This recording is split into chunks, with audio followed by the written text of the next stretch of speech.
오늘 읽으셨던 요한복음 7장은요. 이제 예수님께서 이제 이전에 갈릴리에 계시다가 이제 예루살렘 초막절을 지키기 위해서 이제 예루살렘으로 이제 올라가는 장면.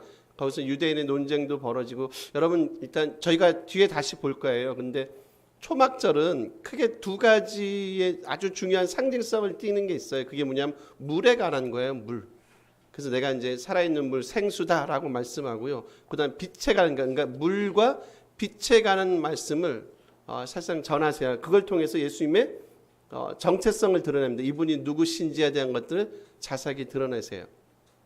이제 그거는 저희가 본문이 가면서 다시 이제 말씀을 드리고, 오늘 이제 그 지난주 봤던 본문하고 한번 연결을 시켜 보면, 지난주에 이제 제목이 타이틀이 기억나시죠?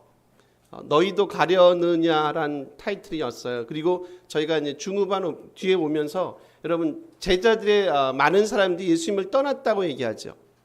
머릿속에서 기억력을 다시 이제 소환을 시켜 보세요. 그리고 정 기억이 안 나시면 마지막 이제 그 70자라고 71절은 누가 나오냐면 이제 유다에 대한 게 나와요. 가룟 유다, 너희를 팔자라고 얘기하고, 그리고 이제 오늘 사실 오늘 13절까지 읽었는데 요걸 이제 두 단락으로 굳진 않으면 1절에서 9절까지는 예수님의 형제들과의 논쟁이 벌어지고요. 그리고 10절에서 13절까지는 유대인들과에 관한 논쟁이 뒤에까지 사실 40절 이후까지 쭉 벌어집니다. 그럼 여러분 요걸 통해서 저희가 한 가지 이렇게 어렴풋한 하나의 패턴을 볼 수 있어요.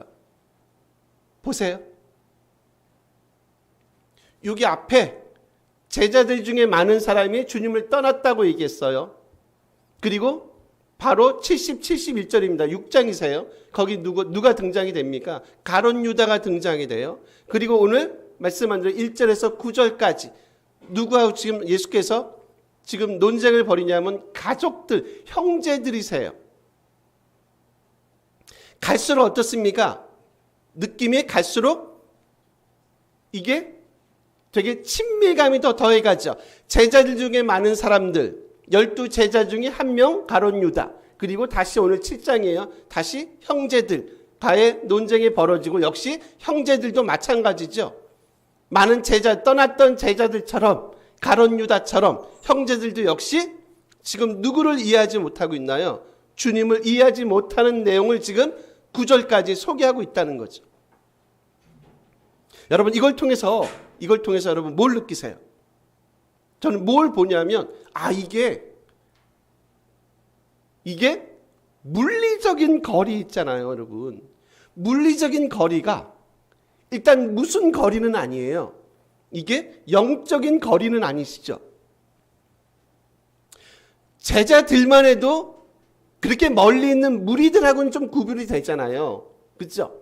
그래도 주님을 3년 동안, 지금 아직 요한복음 초창기지만 3년 동안 쫓아다녔던 사람들, 특히 가룟 유다 12 중에 하나, 말씀한 대로 재정집사, 회계를 맡았던 사람, 특별히 형제들, 거의 30년, 33년의 생애를 거의 옆에서 먹고 자고 동고동락하면서 주님의 그 일거수일투족을 늘 보았고 관찰했던 형제들조차도 뭐하지 못한다. 주님을 이해하지 못한다. 이제 오늘 본문도 사실 그런 부분이에요. 형제들조차도 주님을 이해하지 못하고 주님을 오해하더라.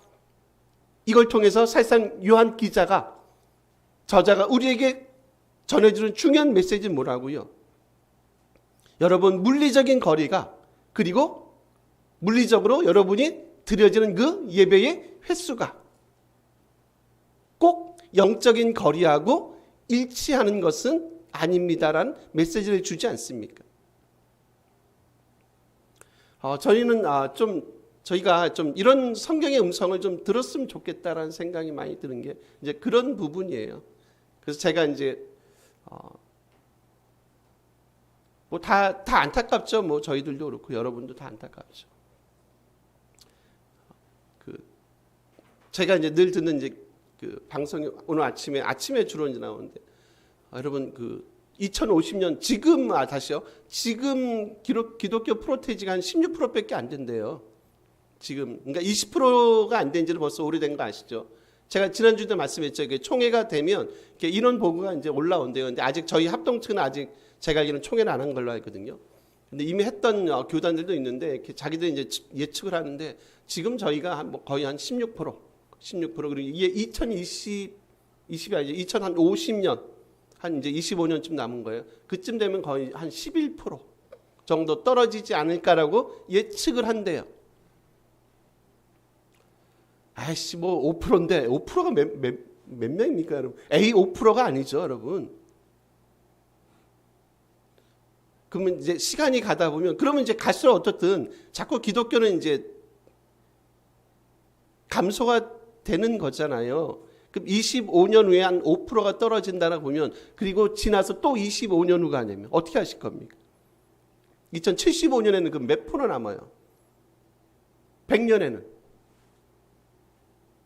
아무도 안 남습니까? 어떻게 합니까? 뭔가 분명히 이거를 뒤집을 수 있는 반전의 계기는 필요하지 않나요, 여러분?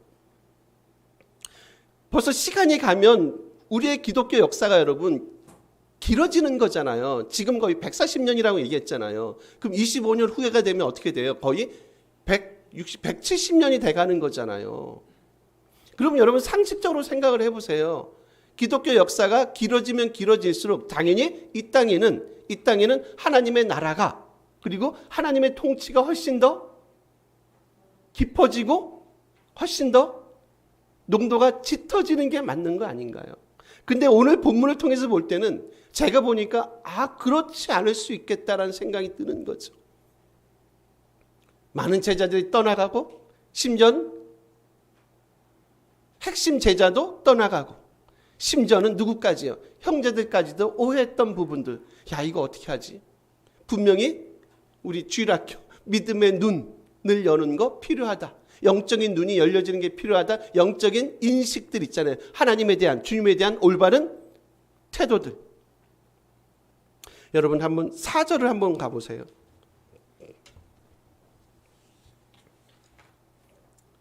우리 3절 뒤에 보시고 4절 볼 거예요. 3절은 뒤에 눈만. 형제들이 그럽니다. 당신이 행하는 일 예수님이세요. 제자들 보게 여기를 떠나 유대로 가라고 얘기합니다. 그리고 이제 4절 한번 읽어주시겠습니다. 스스로 나타나기를 구하면서 묻혀서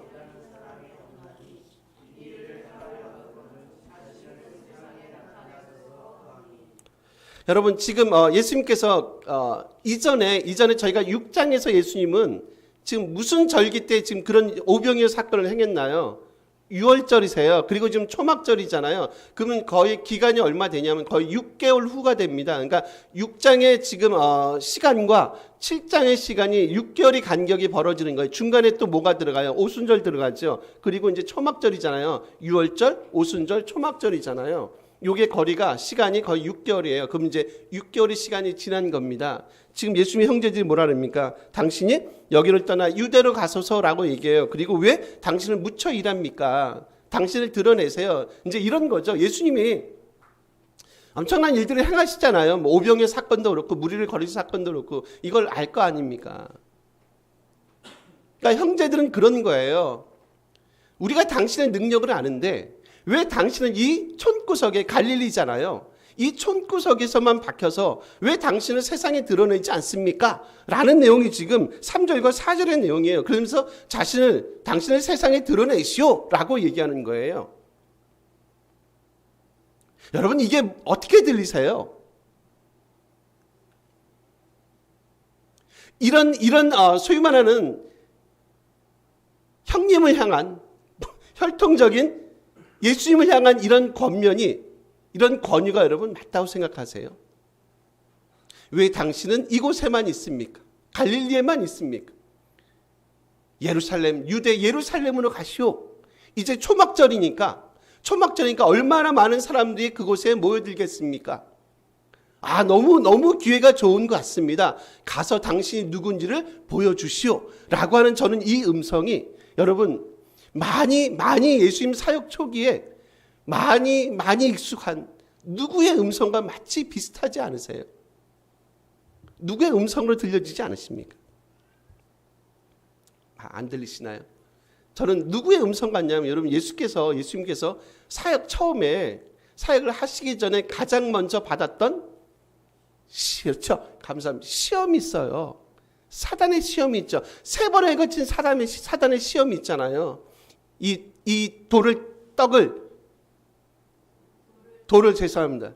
이 돌을 떡이 되게 만드십시오. 천하만국을 보여주면 절을 하시오. 그리고 성전 꼭대기에서 뛰어내리시오. 즉 뭐 하라는 거예요? 당신의 능력을 세상에 드러내 보시오. 뭘 강조합니까? 소위 말하는 예수님을 통해서 능력 종교임을 지금 보여주라는 거예요. 기독교는 능력의 종교 아닙니까? 떡이 되게 만드시고 막 성전 꼭대기 뛰어내리시고 사람들이 그거 보고 우와 대단하네. 예수란 저 양반 대단하시네. 기독교는 정말 맞아. 이런 종교야. 사람들 앞에 뭐하러 자꾸 은밀하게 숨습니까? 왜 세상 앞에 당신을 드러내지 않습니까? 우리는 참 그게 이해가 안 되고 참 그게 답답하오. 형님이라 그랬을까요? 예수님, 당신을 세상 앞에 드러내십시오. 그래야지 세상이 당신을 형님을 알아주지 않겠소? 라는 지금 그 얘기 아닙니까? 마치 여러분 누구의 음성 같다고요? 마치 저는 사단의 음성으로 들리거든요. 당신의 능력을 세상 앞에 보이시오. 기독교는 능력의 종교가 아닙니까? 당신은 능력자 아니십니까? 우리 지난주 봤어요. 하나님의 거룩한 자 아닙니까? 아무나 하지 못하는, 누구도 그런 호칭을 듣지 않는 당신은 그런 자 아닙니까? 라는 것을 지금 세상 앞에 자신을 지금 뭐 하라는 겁니다. 쇼잉 하라는 거죠. 쇼잉을 하십시오. 보이십시오. 여러분, 예수님의 반응이 뭐랍니까? 예수님은 그를 즐겨하지 않습니다. 우리 요 내용을 한번 가볼까요? 우리 10절 한번 가보세요. 10절 같이 한번 읽어볼까요? 10절 읽습니다. 그 형제들이 명절에 올라간 후에 자기도 올라갔을 때 나타내지 않고 은밀히 가시다. 뭐라고 얘기합니까?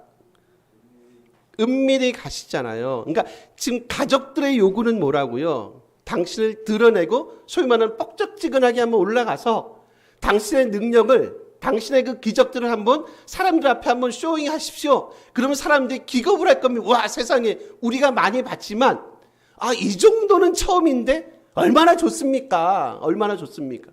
근데 예수님이 그런 일을 하지 않습니다. 그리고 예루살렘의 초막절을 지키기 위해서 어떻게 가신다고요? 은밀히 올라가십니다. 여러분, 여기서 보여지는 거 있죠? 사람들의 요구, 즉 가족들의 요구하고 지금 누구의 요구가 충돌하고 있나요? 하나님의 요구가 충돌하고 있지 않습니까? 하나님의 요구는 뭔가요? 하나님의 요구는 뭐예요? 이 땅에서 자신을 드러내는 것, 쇼를 행하는 것, 내가 얼마나 대단한지, 우리가 얼마나 대단한지를 자꾸 세상 사람들 앞에 뭐 하라고요? 자꾸 드러내고 보여주는 방식으로 사람들은 그런 요청을 한단 말이에요. 기독교에 대해서, 목회자에 대해서, 성도에 대해서 보여주시오. 당신이 얼마나 대단한지. 하나님의 요구는요, 주님을 향한 하나님의 요구는요, 어떤 방식으로 지금 예수님을 보여주기를 원합니까?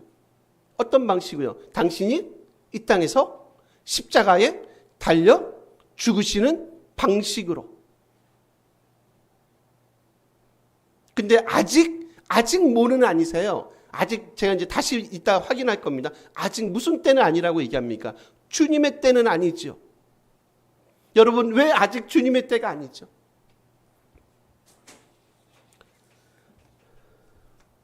지금 절기에 이렇게 초점을 맞춰보세요. 지금 절기가 무슨 절기예요?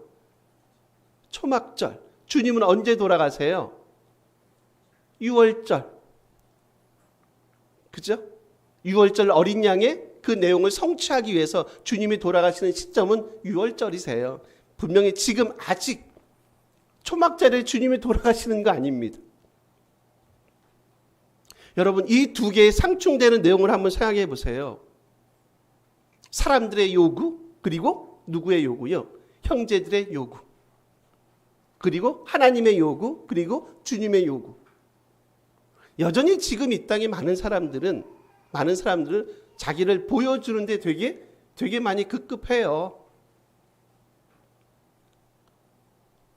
세상 앞에 자기가 얼마나 대단한지, 자기의 능력이, 권능이 얼마나 대단한지를 보여주는 쪽에 초점을 많이 둔단 말이에요. 저는 이거를 철저하게 뭘로 보는지 아세요? 이거는 철저하게 사람들의 요구세요. 하나님의 요구가 아니라니까요. 하나님은 뭐라고요? 주님의 요구는 뭐라고요? 그분의 뜻은 뭐라고 얘기합니까? 야, 그런 거 그렇게 하지 마. 어떻게 하라고요? 너희도 할 것 같으면 어떻게 하라고요? 요게 어디 용어하고 똑같냐면 여러분 그 마태복음 6장에 보시면 기도할 때에, 구제할 때에, 금식할 때에 뭐 어떻게 하라고 얘기하나요? 말씀이 마태복음 6장은 뭐라고 얘기하십니까? 은밀하게 하라고 하지 않습니까? 그죠? 크리프토라는 단어입니다. 주님의 뜻은 뭐냐면 은밀하게 해. 네가 아무리 능력이 많고 네가 아무리 하나님께 받은 은사가 많다고 하더라도 진짜 그런 일들을 어떻게 해요? 오른손이 하는 걸 왼손이 모르게, 왼손이 하는 걸 오른손이 모르게 은밀히 해. 그게 뭐라고요? 그게 하나님의 요구고 주님의 요구 아닙니까? 아, 왜 이렇게 말들을 안 들으세요?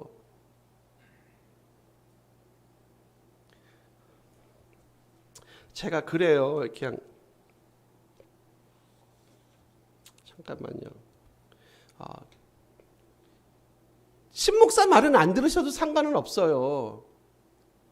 제 말일 수 있잖아요. 근데 여러분, 제가 이제 여러분 아실지 모르지만 제가 이제 설교하는 내용은 그냥 거의 성경만 갖고 하잖아요. 그죠? 그리고 성경에 제 생각을 많이 이렇게 개입을 시키진 않아요. 물론 생각에 개입은 되죠. 개입은 되지만 가능하면 성경에 있는 말씀을 하려고 많이 고민하고 연구하거든요. 진짜로 그건 그래요.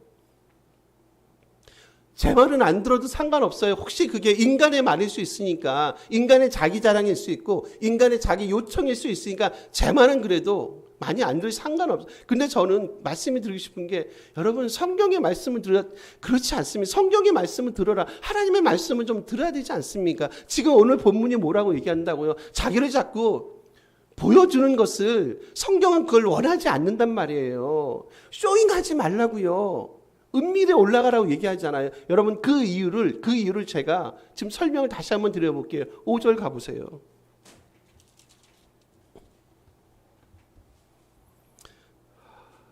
요거 같이 한번 읽어보실래요? 있습니다. 이는 그 형제들까지도 예수를 믿지. 여러분 요 5절이 되게 중요한데 여기 앞에 단어 하나 빠졌어요. 한글 성경에 없어요. 뭐가 빠졌냐면 호티란 단어가 빠졌거든요. 그게 뭐냐면 왜냐하면이란 접속사예요. 그러면 그 제가 말씀하죠. 여러분 접속사가 하나 들어가고 예를 들면 부사가 하나 들어가고 안 들어가고가 본문의 의미를 그냥 제가 볼 때는 확 바꿔버려요. 5절에 호티란 왜냐하면이란 접속사를 집어넣고 다시 한번 읽어보세요. 어떻게 되냐면 이런 거예요.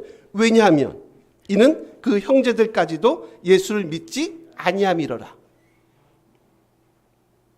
지금 3절과 4절에 지금 형제들 요청을 지금 5절로 마지막 어떻게 보면 결론적 답변을 내려요. 아, 그들은 자기를 과시하는 걸 좋아해서 그래. 그런 것보다도 5절은 뭐라고 하겠는데 왠지 알아?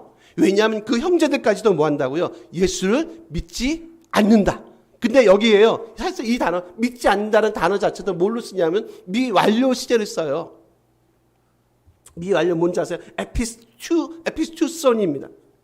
에피스투온이에요. 그럼 어떻다는 거예요? 계속해서 믿지 않은 거예요. 아, 이번에만, 지금까지는 믿음이 좋았는데, 이번에만, 이 지금 형제들이, 예를 들면 제자들이 조금 마음에 불편함이 있었나 보네. 그 아니라 지금 미완료 시제를 쓴다는 건 뭐예요? was ing라고 그랬죠. 과거 진행에 계속해서 그 상태가 지금 유지되고 있는 것을 지금 보여준단 말이에요. 되게 무섭죠? 지금 무슨 얘기 하는지 아시겠어요? 우리 안에 그런 거 있잖아요. 쇼잉하는 거, 그런 마음들 보여주시오. 당신의 능력, 당신이 얼마나 신유를 잘하는지, 당신이 얼마나 은사가 많은지, 은사 중심에 정말 기독교를 이 땅에 펼치고 있는지를 만약에 우리가 끝까지 고집한다는 건 뭐냐면 5절이세요. 왜냐하면 그들은 예수를 믿지 않기 때문에 지금 그와 같은 일들을 행하고 있습니다라는 거 아니에요? 해석이 너무 과합니까? 본문이 하는 얘기요. 왜 자꾸 사람들은 그런 요구를 하는 줄 알아? 왜냐하면 그들은 뭐 하지 않기 때문에요. 예수님을 믿지 않기 때문에. 되게 무섭죠? 두렵죠? 예수를 잘 믿어서 그런 일들을 즐기고 선호하는 게 아니라 오늘 본문만 갖고 얘기하면 그래요. 왜냐하면 그들은 예수를 믿지 않기 때문에 자꾸 지금 누구와 약간 비슷한 결을 보인다고 여러분. 사단이 요청하는 그 내용과 형식과 그 비슷한 결을 보이고 있어. 뒤에 제가 하나 붙여보게. 정신 차리게 이 친구들아.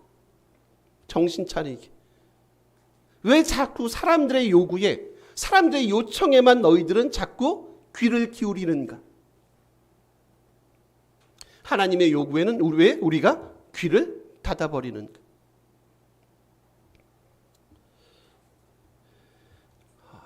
제가 수업 중에 질문을 한번 했어요. 어떤 목회자들을 좋아하십니까? 그러니까 여러분이 아실 만한 분들 이름이 다 나와요. 누구. 그래서 너무 브랜드 좋아하지 마시고 세상에는 이렇게 죄송합니다. 표현이 좀 그렇지만 싸고 좋은 곳도 많다.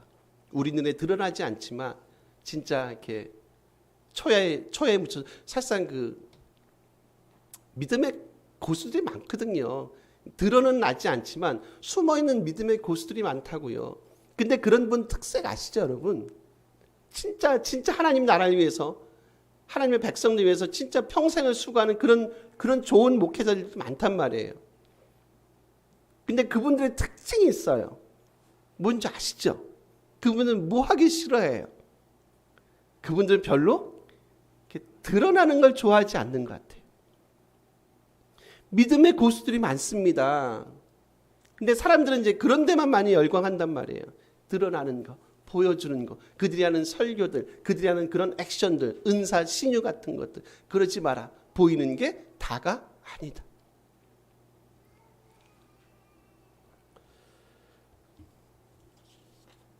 여러분, 기독교는 있잖아요. 기독교는 능력 종교가 아니에요. 그건 누가 요청하는 거라고요. 사단이 요구하는 거예요. 능력 종교가 아니에요. 기독교는. 만약에 그랬으면 주님이 예루살렘이 아니라 뭐 갈릴리 온 땅을 완전히 다 들었다 놨다 하지 않. 죽은 자를 살리시잖아요. 바다 위를 걸어가시잖아요. 오병이어 사건을 행하시잖아요. 물로 포도주를 만든 사람이 어디 있겠어요, 여러분. 만약에 기독교가 능력 종교였으면, 쇼윙의 종교였으면 당연히 주님이 방방곡곡, 사도 바울은 태어나지도 않았을 거예요. 사도 바울의 존재는 기독교 역사에서 드러나지도 않을 만큼의 엄청난 사역들을 그분의 사역 동안에 살아가 계신 동안에 엄청난 일들을 행하지 않았겠어요. 그죠? 근데 그렇지 않았거든요. 늘 그분은 어디만 계셨다고요? 갈릴리. 예루살렘도 안 갔다고 얘기했어요. 갈릴리. 누구도 알아주지 않는 곳. 그것에서 조용히 당신의 그 사역을 감당해내는 모습을 볼 수 있거든요. 우리 하나만 마지막 보고 정리하겠습니다. 우리 6절입니다. 6절 한번 읽어주실래요? 읽습니다. 예수께서 이르시되 내 때는 아직 이르지 아니 너희 때는 늘 준비되어. 보면 계속해서 8절도 눈을 와보세요. 너희는 명절에 올라가는 내 때가 아직 차지 못하였다라고 얘기해요. 여러분 이때 잘 아시아요. 카이로스라는 단어 쓰는데 이게 이제 보통 우리가 시간적인 때를 얘기할 때 크로노스라는 단어를 쓴다고 얘기해요. 이제 여기서 이제 카이로스라는 단어인데 이 단어가 많이 쓰여요, 사실상. 그러니까 주님의 일종의 그런 거죠. 하나님의 구원의 계획들, 하나님의 구속의 역사 같은 그 때를 보통 우리가 지칭할 때 카이로스라는 단어를 쓴다고 얘기하잖아요. 근데 지금 사실상 이 단어가 신약 전체에 쓰면 한 85번이 사용이 돼요. 많이 써요. 근데 흥미로운 건 뭐냐면 요한복음에서 있잖아요. 몇 번 쓰냐면 3번밖에 안 써요. 그리고 지금 여기서만 써요. 6장에 여러분 때가 몇 번 나옵니까? 6절입니다. 6장이 아니라 6절엔 때가 몇 번 나오죠? 내 때는 처음 예수께서 이르신 내 때는입니다. 그리고 뒤에 너희 때는, 그죠? 8절이세요. 아까 봤어요. 내 때가 아직. 여기 3번에만 써요. 요한복음에서는. 무슨 얘기인지 아시겠죠?